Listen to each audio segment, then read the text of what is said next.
Kubu Kanate, Sabuni na Radi TV. Radi TV. Théâtre à sol, ma film à sol, ma gag à sol, ma émission à sol. Radi TV. Ma amour. Oui, bonsoir, bonsoir, peuple de Dieu. Shalom, shalom. Donc, ngai, nazope sa témoignage na ngai. Oh, nzamba sali vraiment na kati na bomo na ngai vraiment. Donc, c'est toute première fois dans ma vie. Na mona vraiment miracle oyo. Donc, na banda ko samba ba prière au banda dans na jeunesse na na poto. Na banda ko samba na ba prière au yakala na ministère à combat après na kotika na ngai bolembu obali oboti bolembu. On a côté kana ba distraction manqué tout déjà avec kaka ko sambela kaka ko banga nzambe. Na komona 17 ans vraiment 17 ans. Na komona papa évangéliste ba meko de kaka na ba ndo kotaka na ba père du soir na ndo landé à mombu na ndo landa na ngaité. Donc on a mon kana courant de la pandémie autant osilaki pardon la pandémie autant osili na bandaki na ba février ti ba juillet sili ngasko na kokota na septembre. Donc on a kokota na septembre vraiment en tout cas bandeko bof elo kana osenga na bino eza na ngoteka so bengi de pasteur pour za guéri te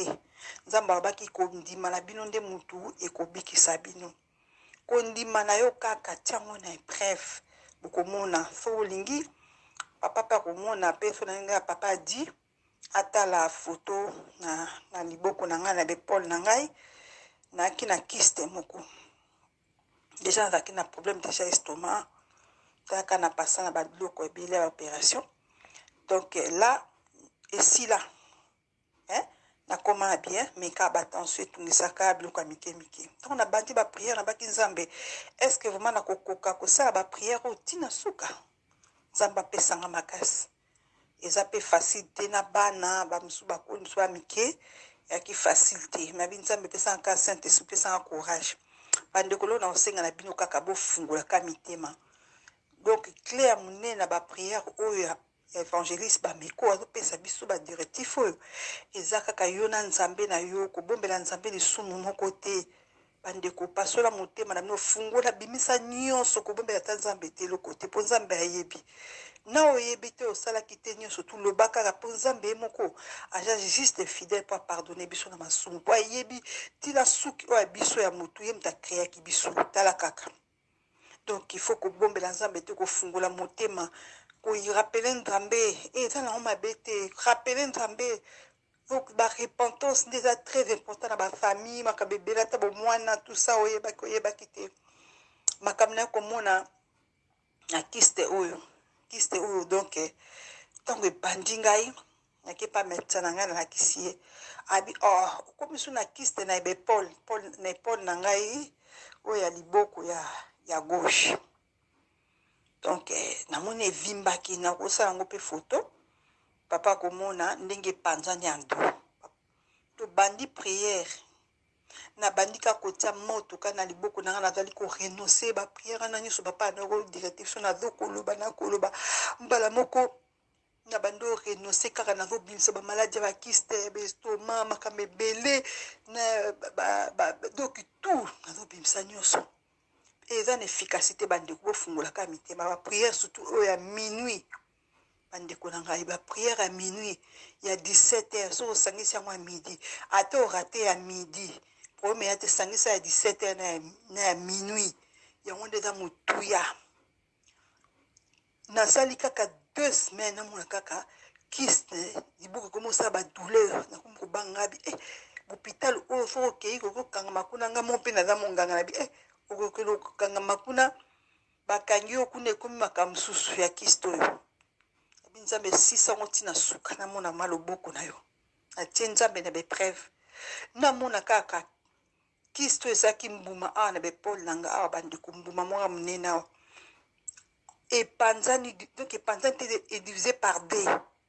na mukwako kiste vraiment epanzani na kati ya liboko elembi yango moko die panzani bandeko na kosa pe photo papa di pe ya komona yango et panzani bande ko sali de donc ezaki boule ko boule yango ekomi neti mibale kabwani de liboko ekomosa badouleur ondire batienga anesthésie na liboko soki anesthésie esili ndenge esaka badouleur na opération ya liboko mbimba douleur ya ndenge wana nazolala te nazobalusa liboko emo na balusi boye emo nazwi glace nazotia na liboko mpo ezolingaka place eloko ya pio ezala douleur wana ewumeli nazokontinue kaka na bapriere naokontinue na bapriere loboko yango so naopriere nazobouge yango kobouge bandeko nzambe asali miracle babula yango na maboko elembi dokiste yango ezomona na lisusu te ekomi lokola neti elembi ko epanzani eza lisusu te naoyeba ndeni na okokumisa nzambe te. Deuxième témoignage nanga papa dia ko kata pe yango ezosanga kaka somo lobi na lali na butu na ba prière to saki ya minuit na koti yango na ba prière po na zakata msomo na bosali ko prière na salon na sala yango na YouTube na télé moi na tia na portable na ngai na chambre na prière na bandi ko prier na bandi ko prier na bandi ko prier na lali bandeko na ngai afungoleka mutema nde pasa baki za Saint Esprit révélé biloko ni ezala kati na ndako na yo na kata bana na yo na ndako na yo loko nini bata mawe contrôlaka yo ezaka contact na ba famille ba lien famille donc nekalo ba ba lien familial wana donc na lala bona mona se retrouver siko na ndako na ndako na bando kita escalier na ngai na kiti na escalier nga na komi vraiment na salon sko volume makasi na bandi ko se sentir na kata kave na nga lokwa nyo mwa azolela nyango azolela nga bi asku na bengi mwana nga na koma mwana nga bi mais pourquoi bokangi tele te wana kata ndoto siko na muna ka ndako me komi munene e komi munene ndako komi des autres fenêtres za ko fungama na ciment na jardin tout ça terrasse na ciment bana moko na bimi libanda na mona siku na libanda donc jardin na ngai ko échanger comme ndenge mususu bakiti libanda libanda donc biloko nyonso libanda ezaki na ndako nyonso komi libanga na libanda kande na bande ko prier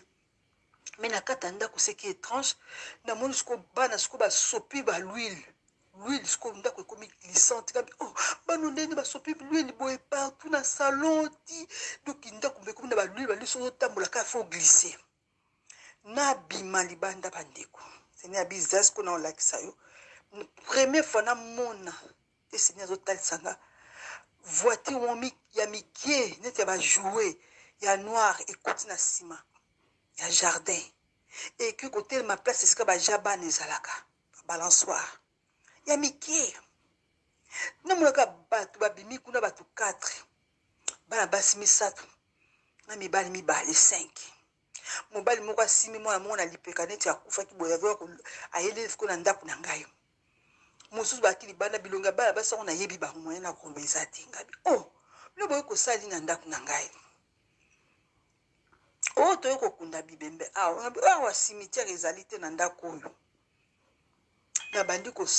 kangela bango to bandi ko swana na bana basi wa mobilongi on andima kitike na komona bilongi na bango kabi seigneur on t'a déguisé na sima na bango te nga bité seigneur eza bango te za bango te sko bana na mibala na mibale bazaki na vision na ndoto pardon bandi ko timbolo mabulu na jardin na mibale bakunda bibembe wana ya bana mibale bilonga bana ngona moni bango sko bilonga bana ngo ya batute bilonga bana ngo sko ba forme ya ba carton o minga to sa bana nde ba jouer ba carton peut-être bana jouer bana papier ya ba carton to kata ba carton peut-être ki bana mikela ki ça ba 8 ans 7 ans bo ça la pour une petit papier bo ça du forme à dessin yango wana to na tali bo te ba msebi ke tala na ndako na tali na ndako na ngai siku na bandi ko benga bana ngai boza wa poza piska sobo nga bibo ko kunda bato na ndako na ngai te boko kunda bato na ndako na ngai te boko kunda bano na lopango na ngai te bandoki na bando boki la bako moto na ba serke wana moto na mona na banyao babando bima banyao bako mokima na lopango babandi ko kima banyao ba tache banyao ba couleur rebelle na jardin babandi ko bima kabi ndoko ndako na fanda kanto za makamba boye linga ngabi boko kunda bandi na sutuki on a sauté qui 3 heures, on a prié, on a prié, on a prié, évangéliste ba meko Alexei biso. Moto mopanga na bandi ko zikisa bango nsusu na butu na mona ki bango wana bilongo na yebi na bakombo na mona bandi ko zikisa bango na butu le fe yamba mopanga bazwi ba mopanga bango nyoso to. Ce qui est étrange kabi Seigneur là qui sanga suna ba sokiza bango to ya bango te na ba ndako na ngai soki ba tikali kaka ou bien ba kaka to ba kei pardon. Bandeko na ya kolala sambaza bolingo namoni ndako lokola bakombi ndako komi propre bakiti ya sika na bambeto ya sika batilinga bougie oyo neti ya babougie oyo neti ya kitoko wana neti ya oyo batiaka ya baparfum wana na kati ya ndako moto yango alati lokola neti omoni bafilme ba jésus tomonaka wana alati ndenge wana akangi sikoyo kagulu nde na motu alingi komota elongi te ye moto azobongisa baotia babougie na ndako